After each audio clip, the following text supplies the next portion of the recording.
All right. Well, for the viewers that don't know him, Alex runs the channel Turbo Zone Turbo, where he's Put the got logo right here. a bit going on. Logo there. I'm not editing that, but just imagine it in your mind. Logo. TZ. Imagine it says Turbo Zone. I'll be the Z. You be the T. Wait, shouldn't you be the T? On my end, I'm on the right. Oh, okay. T Z Beautiful. Turbo Zone. He's doing Atari content right now. A little marathon, some might say. Yep, from the was it the official dates the 19th through the 25th for a full week. I have 7 Atari videos coming out, one a day. One of them might even be hosted by Teddy. And yeah, one a day at 9 a.m. Every morning. I am posting a brand new Atari video. I've already got them all done, except for like one that I'm waiting for somebody else. And I am ready to jump in. I really like doing the Atari. Sorry, not the Atari, the review month when I did that back in like 2021, I think. But that took like 2 months of prep time, and it was a lot of work. It was super fun to do. So I wanted something similar, but like on a much smaller scale. So I like talking about dumb Atari stuff. So Atari Week. Oh, yeah. That'll be a lot of fun. So viewers at home, go subscribe to Alex of Turbo Zone. That's me. With the TCast revived, I asked the guests to bring a segment, and I also prepare one. So, Alex, what segment have you prepared for the TCast? Have you brought to the TCast giving table today? Well, I'm drinking coffee, so please rename the show to the Coffee Cast. Thank you. You're welcome. And okay.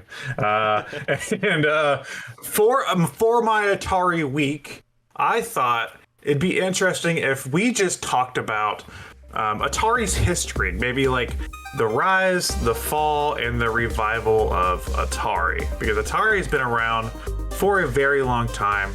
I can even send you, if you want it, to like read along with me and bring up points. I'll post it in the thing here. I'll post the Wikipedia article. And I know maybe you're not as knowledgeable about the Atari stuff as I am, but I figured it'd be a fun topic to talk about. Sort of, maybe, I don't know, just talking about Atari. It's Atari week, so you know it'd be weird if I did something else. So, Atari was founded in 1972. That's a long ass time ago. 41 years. Yeah. In 1970, sorry, actually in 1971, is technically when it started, but I think they went by the name Atari in 1972 by Nolan Bushnell and Ted Dabney, 2 big names at the time. I believe also Steve Jobs was involved with Atari at some point, and then of course, he went on to make a little tiny company. You might have heard of it. It's called Apple. I don't know if you heard of them before. So that's pretty cool. Yeah, Atari. Yeah. Yeah. Let me just let that joke hang there for a minute. I'm not going to read the whole Wikipedia article here. We're just going to maybe go through some of the bullet points of Atari's history. Of course, they started out making some of the earliest arcade games. You think of like games like Pong as a big one. I think they had a game called like Space War or something. And then, of course, what we all know them for was that they really innovated when it came to the home console market. By innovate, I mean basically created. There was a few attempts before Atari. There was like the Magnavox Odyssey and like some of like the home Pong consoles.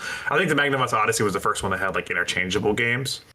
But the Atari 2600 was the one that came out in 1977 that really changed the way we viewed video games at the time, from being like an arcade standard to being more like a home console idea with the 2600, where you had a console that played very different interchangeable games. Yes, most of them were arcade games, but still very innovative to be able to play that stuff at home at the time. Atari would go on to create other consoles, not as successful as the 2600. And also, due to Atari, they actually flooded the market with garbage. And actually, I think it was 1983 was the video game crash. A lot of people point to Jack Tramiel, the guy that purchased Atari at the time. Also, some of their shitty games that came out, like E.T. and Pac-Man, that were like underbaked. They just kind of rushed out to get them out. I remember for the longest time, it was like a rumor that like the games were so unsuccessful and they had so much bulk that they like buried them in the desert. And people were like, that can't be true. Turns out it was true because they found them. They did an excavation. They found all the buried Pac-Man and E.T. cartridges out in the desert because they were like, shit, we fucked up. So yeah, the video game crash happened. That's really where the downfall of Atari starts. Because the company was never the same after that. Nintendo stepped in. Of course, we all know the story there. NES, that's really where like gaming as we know it now kind of started, was with the NES. But it could have been a very different story if Atari didn't fuck up at the time. They were also big in the home computer market, which is very cool. A lot of companies were in the home computer market at that time, but Atari, of course, was one of the big tech companies of the time. After that, Jack Tramiel took the company, didn't really know what to do with it. It split off into different divisions, and the console division didn't really understand what to do with it beyond that point. They had a 7800, which was supposed to be a competitor to the NES, but didn't really live up to it. There was the Atari Lynx, which was a failed handheld. It's actually pretty cool, but again, didn't really live up to like the Game Boy or even the Game Gear. The Atari Jaguar, which flopped tremendously. That was a big competitor within the 64-bit wars of the mid 90s. And from there, Atari kind of just became a shell. The name was thrown around for a while. It was thrown around from different companies. I think Hasbro had it for a little bit. I think Infogrames had it for a little bit. They did those like flashback consoles started popping up in like 2001. You would see like Atari's name on like games that had nothing to do with Atari. They just Infogrames wanted to use them as like the license, the publisher, because Atari is like a recognizable brand. So like you can find plenty of like PlayStation 2 games of like Driver or Dragon Ball Z or stuff that have the Atari logo kind of slapped on there. Really a fall from grace for a company that was once very important within the tech industry. And recently, we've seen like a bit of a revival from the company. Granted, the Atari of today is not the Atari of old, nowhere close. But they've like gotten all the assets back to Atari, and made it like sort of resemble its former self in a way. And they've started doing things with that. As of yesterday, the 17th, sorry, Teddy, for spoiling when we recorded this, the 2600 Plus came out, which is a brand new Atari 2600 that plays Atari games, but on like modern TVs and stuff, and they have new cartridges coming out for that. The Atari VCS, which I'm going to talk about during Atari Week, that is like their home computer hybrid console that they're doing. They put games out now. They have like the Recharged line. They just did like a haunted house game. They have like different games that they have publishing now, that they're actually making in-house. And I think recently they've been buying up a lot of different companies. They bought up Night Dive Studios, who make like the Turok remasters and stuff. Like they specialize in that, in like those kind of like remasters of like 90s shooters and stuff. They bought Digital Eclipse, who did the Atari 50, but they also did like the TMNT Cowabunga collection recently. They did some of like the Capcom ones. Like I think they did the first Mega Man Legacy collection. They did a bunch of those kind of collections. And they bought up Atari Age, which is really cool because that was like the big Atari forum where you could buy like homebrew games and stuff. So that's now officially a part of the Atari name. So it seems like the people that bought the company now are trying to like revitalize it and bring it back to its former glory in a way. We'll see if they get there. I'm curious. I like following along right now because it's a weird chain of events that's happening. But yeah, that's a basic overview of the company throughout the years. I didn't, of course, I left out details, but still, that's basically what you need to know about Atari. I thought from there we could just kind of talk if you have some talking points you want to talk about. Sure. I mean, Atari is not my favorite library. It's not my favorite system by a long shot. But you sent me one, and I when I was back at my parents' house, I would play it more because I have the CRT over there, and I kind of just admire it from a historical point of view. I think the time period is really interesting because it's an American system. This is pre, the Japanese kind of influence, I guess I would say. It's very clear that Japan influenced the market from NES onwards. Everything, I think even when you look at NES games, the Mario, just if we're using that as a baseline, they follow a manga style. Even Donkey Kong, where it's like panel, panel, panel, panel, 1-1, 1-2, 1-3, 1-4. This is just arcade high score experience, and you can kind of see why it was a novelty, because arcade games are a novelty. I really like arcade games. I have a great time with them, and I always love going for high scores. It's just that you could see how maybe they overestimated or just didn't reach the same type of popularity that Nintendo had achieved. So I think it's really cool what they were able to do in going back and playing through the flashback classics. I re-downloaded it on Xbox Series S. I found some games that I enjoyed and I would play regularly. I found some ones I wouldn't. You talked about the garbage. There's a lot of it, even on the classics, which is really interesting to me. 3D tic-tac-toe? What the hell? That's a garbage game. But it's still fun to see what existed at the time. 50 years ago. That's half a century. So props. Somebody had to be the first. Or the most significant first. Yeah.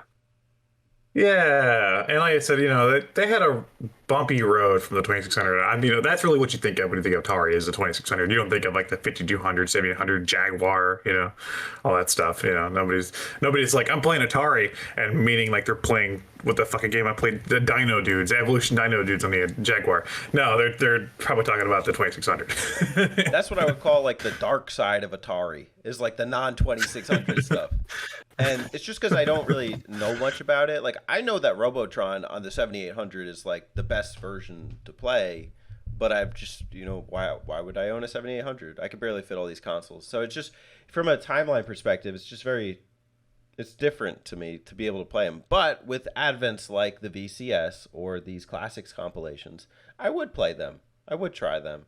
It's just the hardware. Like, I can't be sold on. Yeah, and there's tends to be a lack, which is honestly, it makes me question my choice of like video production, because there's a lack of nostalgia for this stuff in the community. When you think of like the retro gaming nostalgia, you think of like Nintendo or even Sega, or even like PlayStation now. Like that's kind of entering that era, but you don't really see a lot of people kind of talking about, like, oh, you got to see this hidden gem on the 5200, or you got to see this hidden gem on the Atari Lynx, No way. It's like they're well out in the open in pits. But it's, despite it not being nostalgic, it existed in my peripherals. Asteroids is one of the first games I played on my friend's home computer alongside a Sega Genesis. But when I would go over his house, I remember playing Asteroids for long periods of time. It wasn't hours. It felt like hours. So it's just that Sonic and Vector Man and Tiny Toons were the more recognizable games to me. How do you feel about from an outsider's perspective? Because again, I'm currently in this ecosystem following this stuff. How do you feel about the current Atari, like what they're pushing to do, like their kind of like revitalization of the branding? Like, do you think it's working? Do you think it's? I don't think it will ever cater to a modern crowd. It just won't. I mean, even retro games are kind of out of style with the younger generations. Um, Mhm. I know even for me personally, you talked about a 2600 that would connect to an HD. Even though that fixes my problem, I wouldn't want it. Because to me, it's just like I would rather just play those games on systems that exist. Or like cool, interpretations of them. I know Space Invaders is Taito, but I think of like Space Invaders as like an Atari style game. And what I like about Space Invaders is that no matter what they do, they keep the formula the same. So it looks cool. It's always, but it's always got the core Space Invaders formula. I just wish I saw that more with like the asteroids. I know they had that recharge line, but the one on Xbox has some problems with like the data corrupting or something. I don't know how to describe it, but the files become unplayable. So, like, when I see stuff like that, I'm like, is this company good? Are they okay? Can I trust an Atari game? And then when you pollute that ecosystem with things like the shadiness of the Coleco whatever, like or the all those. Oh yeah, the was it the Intellivision Amico, which was the big scam one. That was the Tommy Tallarico. Yeah. It's like, Yeah, yeah. oh. Yeah, which again, if you're watching the Atari Week content this week, I won't tell you what it is, but I brought back a series.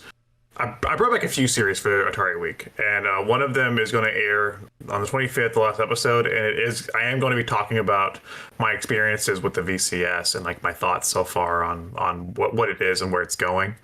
And yeah, I don't have perfect things to say about the current Atari.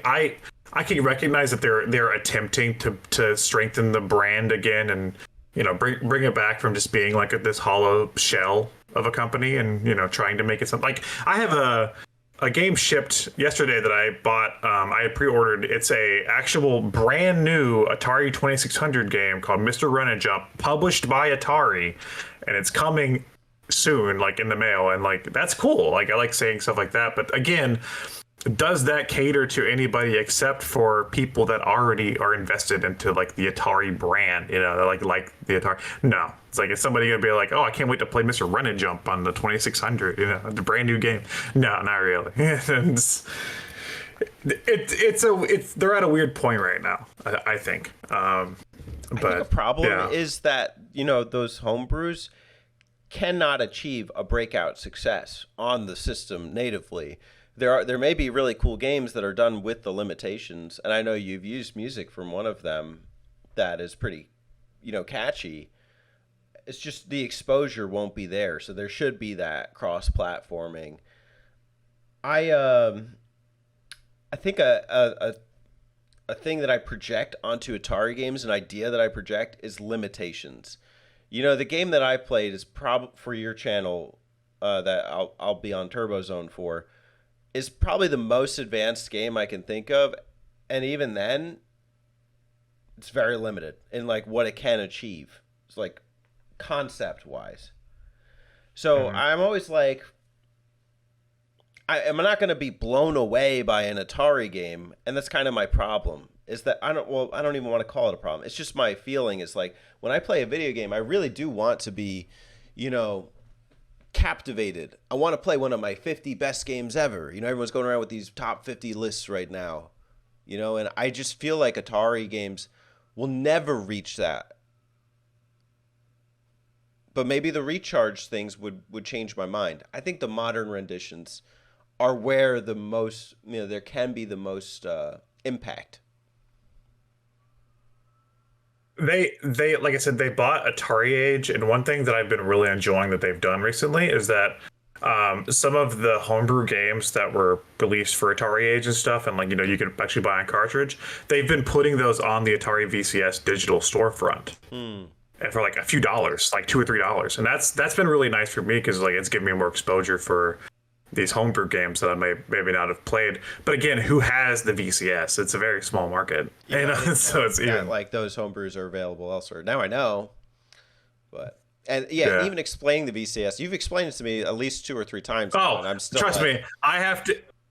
in the video for Atari Week, I have to explain what it is, and I've listened back to it a few times to make sure I was happy with that episode, and even then I'm like, how do you explain this damn thing? Like that's bad. They did bad marketing with it, but like, yeah, they're trying to bring the brand back, but I guess my last question for you, Teddy, is if you had to give this current team that's these young startups that are trying to bring Atari back, what like any tips on like how to do it, what would you say? Like what would be your big tip for them to really get Atari back into like people's, you know, like the zeitgeist?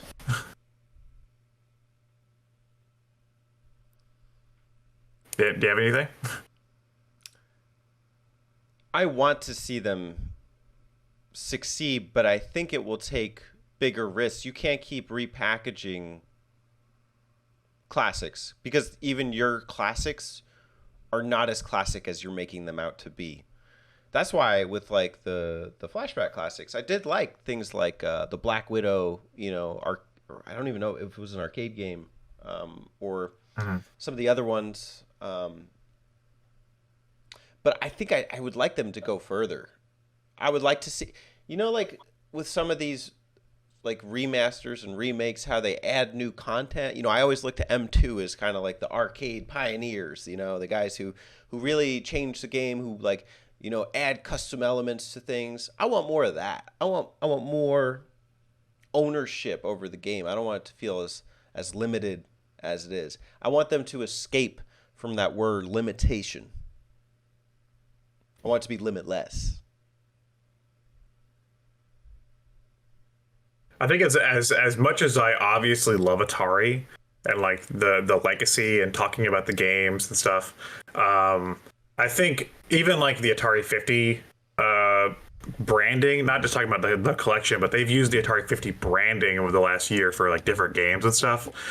Even that, like, it's great branding, don't get me wrong, and I think the collection was fun, but like even then it's like 50 years of Atari, but I'm like, yeah, but you were relevant for 10 of them, maybe, you know. Right. So even then it feels like a little hollow. It's like you were relevant for like, you know, until like 83 or something. It's like, you know, or, yeah, maybe Atari 50, you know. So like I think if they're going to continue on, they need to try to break out of just catering to people that just remember the classics, you know, Missile Command, Centipede. Like I get why they do it right now because they're really trying to build the brand back up, but you know, they're not going to get anywhere if they don't take risks. So I kind of agree with you on that front.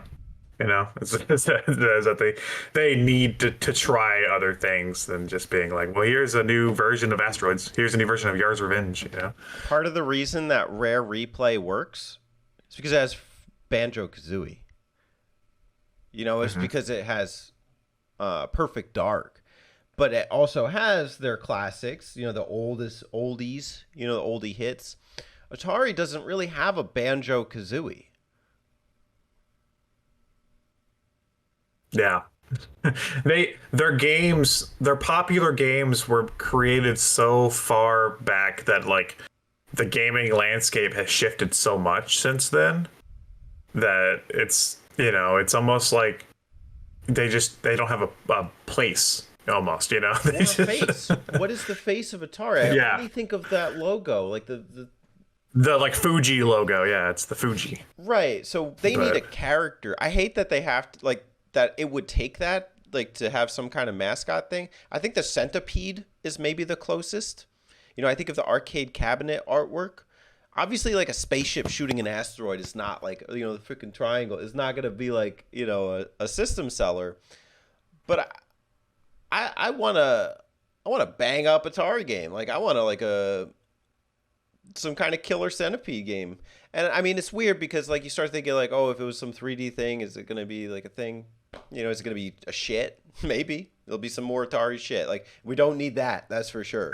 But again, without risking anything, without just if you keep going that same formula, it will just fade into obscurity. Yeah. I think like the closest thing they had to a mascot was maybe Bentley Bear from Crystal Castles. Oh, that's not a good one. Because they used him at, like, I think on the Jaguar they had a game called Atari Karts, and he was like the face. And it was so, like, I guess that's the only time they really tried to have like a mascot guy. You know, it was like Bentley Bear, I guess. I don't know, but yeah, I think it would really take a lot. I think right now they're kind of coasting by with just being, you know, a nostalgia machine. But at some point, that's going to run out. You know, and what do you do then? You know, what do you do when everybody's bought the Atari 2600 pluses and all the merchandise and everything else, and we're all just like, okay, we're done playing Missile Command. What do we do now? It's just like, well, time will tell. Yeah. We have 2001 to the present on the wiki, but you know, what about the 2023 plus saga? We'll find out in the future. And again, for anybody listening that doesn't know me or my channel, I fucking love Atari. So like, I'm not here to bash on them at all. You know, I have a VCS. You know, I have an Atari VCS. I'm currently in the Atari ecosystem, but right. You know, I'm just being a bit of a realist. I respect, because I think if you love a series, you have to be critical of it. Mm-hmm. So I mean, that's as you should. So. Well, that was my segment. Again, yeah. Atari Week is going on over on Turbo Zone, so don't be afraid to hop on over and watch some Atari content. Hell yeah. Check him out.